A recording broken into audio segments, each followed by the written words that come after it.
Alright, তো আজকে আমার কাছে বেশ কিছু গুরুত্বপূর্ণ আপডেট রয়েছে, তো ভিডিওটি স্কিপ না করে সম্পূর্ণ দেখতে থাকো। তো সবার প্রথমে কথা বলবো রন আর তার দিদির ব্যাপারে। তোমরা সবাই জানো কিছুদিন আগে বেশ বড় রকমের ঝামেলা হয় এবং সেখানে তার দিদি নিজে মুখে স্বীকার করে তার বর নাকি টাকা দিয়ে চাকরি পেয়েছে এবং এই ঘটনার পরে তারা কিন্তু রনকে মারধরের চেষ্টা করে।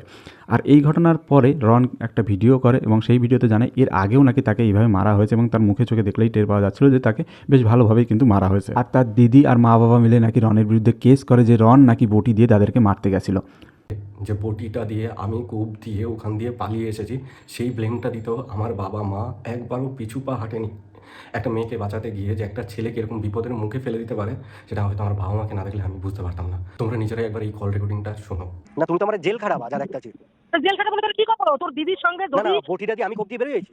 হ্যাঁ তুই কোপাইছো। আমি কোপাইছি বেরোয়েছি মানে আমি তোকে জেল কোটাবো। হ্যাঁ। আর এসব ঘটনার পরে রনের দিদি একটি ভিডিও করে এবং সেখানে সে বলে কী কারণে সে বলেছে তার স্বামী টাকা দিয়ে চাকরি পেয়েছে, আর বটি দিয়ে মারার যে কেসটা ঘটেছিল সেটা অ্যাকচুয়ালি কী ঘটেছে সে জাস্টিফাই করে তার ভিডিওতে।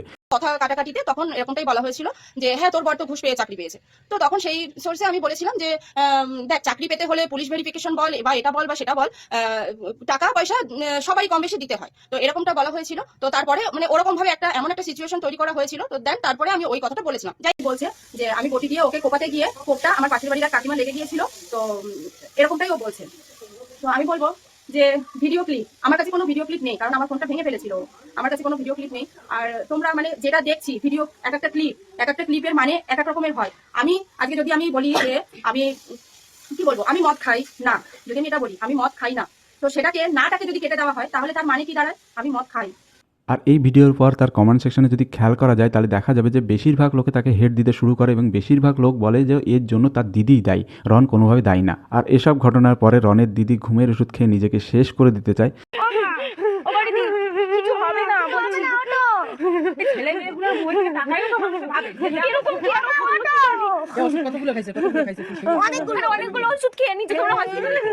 তারপরে তার স্বামীর একটি ফেসবুক পোস্টের মাধ্যমে জানা যায় সে নাকি আইসিইউতে ভর্তি আছে, তার জন্য সম্পূর্ণভাবে দায়ী করা হয় বাপন বিশ্বাস রনকে। তবে এই মুহূর্তে সে বলছে না এখন একটু সে ঠিক আছে, কেননা সে তার সাথে কথা বলে এসেছে। সে তার পোস্টটা আমি তোমাদের দেখিয়ে দিচ্ছি, তোমরা চাইলে পজ করে পড়তে পারো। নেক্সট কথা বলবো দ্য লেজি বংয়ের ব্যাপারে। তো তোমরা সবাই আশা করি লেজি বংয়ের লেটেস্ট ভিডিও দেখে নিয়েছো, তবে একটা প্রশ্ন যদি তোমরা দেখো সেখানে দেখতে পাবে যে লেজি বং সুরজিৎ সাহাকে রোস্ট করে দিয়েছে। কেননা শিয়ালদায় এক কাকু আছে যিনি কিনা খাসির সব কিছু বিক্রি করে এবং সেইখানে সুরজিৎ সাহা দুবার ভিডিও করেছে এবং দুবারই বলেছে খুব ভালো খাবার সেখানে দেয়। যেটা পারছিলাম সত্যি অসাধারণ, আগে বাজে খেয়েছিলাম তার থেকেও বেশি ভালো লাগলো স্যার। তবে একটা শুধু অনুরোধ থাকবে, ওই বাটিটাকে পারলে 16 টাকা তুমি কাগজে দাও, কোনো অসুবিধা নেই, চেষ্টা করো কাগজে দেওয়া যায় কিনা। লেজি বং যাওয়ার পরে সেই খাবারের এক্সপিরিয়েন্স তার কাছে একদম খারাপ ছিল এবং সে সেই জন্যই সুরজিৎ সাহাকে ছোট্টভাবে রোস্ট করে দেয়। ভিডিওর কিছুটা পার্ট আমি তোমাকে দেখিয়ে দিচ্ছি, পুরোটা দেখতে চাইলে নিচে ডিসক্রিপশনে লিঙ্ক থাকবে, তোমরা গিয়ে দেখে আসতে পারো।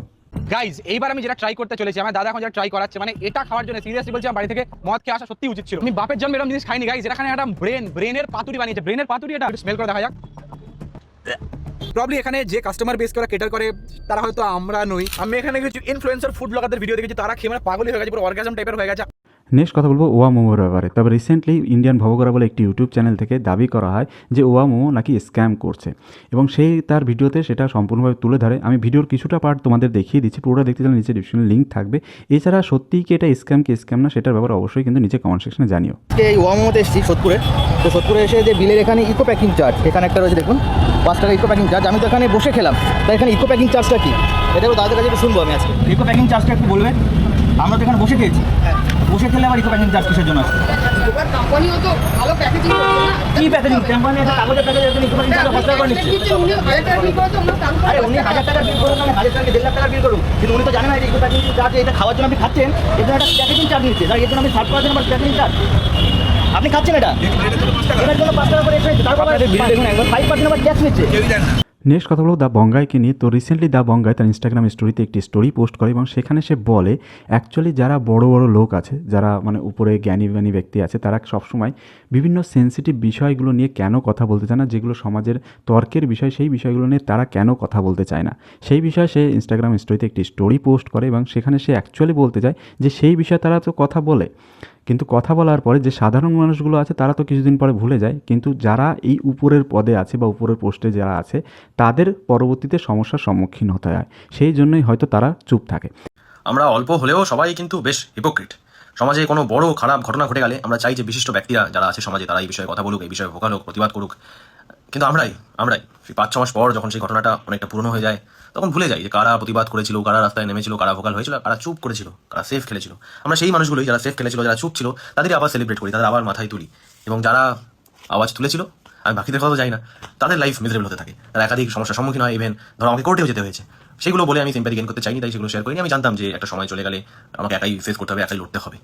কিন্তু এই প্রশ্নটা যে কেন বিশিষ্ট ব্যক্তিরা এসে কথা বলে না, ভোকাল হয় না, এটার উত্তর কিছুটা আমি পাচ্ছি আমার মনে হয়। যারা ধরো অনেক বছর ধরে একটা কর্মক্ষেত্রে অনেকটা সাকসেসফুল, এরকম অনেক মানুষ আছেন যাদের আমি খুব পছন্দ করি। তো আমার মনে প্রশ্ন আসতো যে তারা কেন, আমি তো এক্সপেক্ট করছি তারা এই ব্যাপারে কেন কথা বলছে না।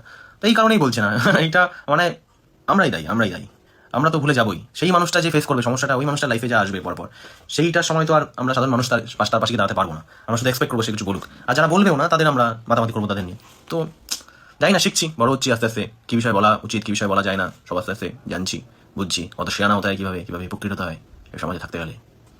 তাই এবার ঠিক করেছি যে নিজের কাজ নিয়েই থাকবো, সেটা যত বেস্ট করা যায় এবং সেটার মাধ্যমে যতটা কথা বলা যায় সেটাই করবো। অনেকে আমি জিজ্ঞেস করে যে তোমাকে এই যে নাম্বার 1 বলা হয় বাংলার, এইটা কি তোমার মনে হয় তুমি ডিজার্ভ করো? আমি জানি না আমি ডিজার্ভ করি কিনা, কিন্তু আমি অনেস্ট থেকেছি বরাবর। মানে আমি সেটাই দেখেছি। আমার খারাপ দিকটা আমি দেখেছি, খারাপ কথা বলেছি, আমার পছন্দ না তার জন্য প্রচুর হেটও পেয়েছি। ধরো আমার যেটা ভালো দিক দেখেছি তার জন্য মানুষ ভালোবেসেছে। আমি নিজেকে মহান বা যেটা আমি নই সেই ভালোটা আমি নিজেকে দেখানোর চেষ্টা করি, এইটুকু আমি বলতে পারি।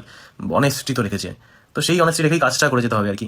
কারণ ধরো কাজ না আসলে, মেন্টালি ঠিকঠাক না থাকলে, কাজে ফোকাস না করতে পারলে আবার ধরো মানুষই সেটাতে রেখে যায় যে কাজ কেন আসছে না। কিন্তু কেন আসছে না সেটা কিছু পাঙ্গা নিয়ে নিয়েছে লাইফে, তার জন্য আসছে না, সেটা তো বোঝানো পসিবল না। তাই পাঙ্গাগুলো থেকে দূরে কাজেই ফোকাস থাকা মানে বেটার, এবং কাজের মাধ্যমে যেটা আমার বক্তব্য সেটা ফুটিয়ে তোলা প্রয়োজন।